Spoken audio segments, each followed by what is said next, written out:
Welcome. The next topic that I'd like to get into is going to be the Backstage view. So now Microsoft calls the File menu, so when you go to File and you have Save, Save As, you have all those options, they call that the Backstage view. And now the Backstage view has been modified just a little bit, and you access it a lot more. So for example, when you do Save or Save As, it automatically goes into a Backstage view screen. So I want to explain that now.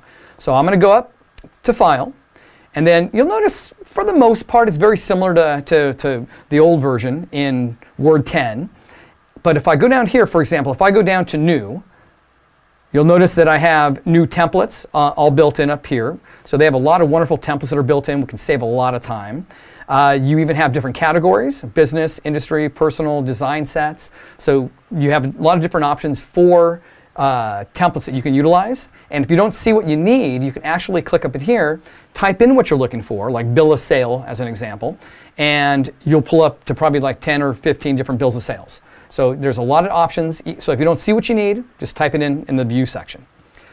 Coming further down the list, if I go to Open, Open now combines a couple items. So it combines your recent list. So if you think about the old version, you had to go File, Recent, and that would be your recent list. But now you see your recent list in the Open screen.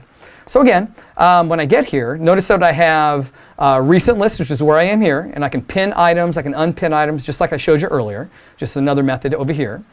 And then you have your different drives. I can access this PC, which will get your network drives, and I can also just go to Browse. So if I click on Browse, this is what you're used to normally when you go to File, Open. You normally get directly into the Open dialog box. Now you don't. You have to go File, Open, and then click on Browse, and that will get you in. So I'm going to go ahead and cancel that out. And then some other options that you have inside here. For example, if I go to Save As. So again, in the old version, you'd get the Save As dialog box. Now you get the options of saying, well, where do you want to save to? And it says, here are some folders that you've recently used. So it remembers the folders that you've used. And you can also pin the folders as well, which is really nice. So if you find yourself going to a SharePoint drive and you're going in multiple folders deep, and you have to do that a lot, then what you do is do it once, and then you can pin that folder. This way it's quick and easy access now to that folder. It's just one click and you're in, which is much, much better.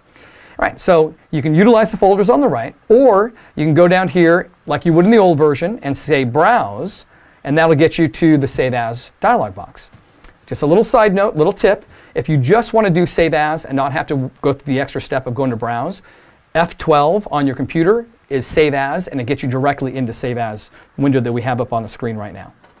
Little side tip for you. All right, I'm going to cancel that out, and I'm going to go ahead and hit the back, just to go back over to the regular Word document.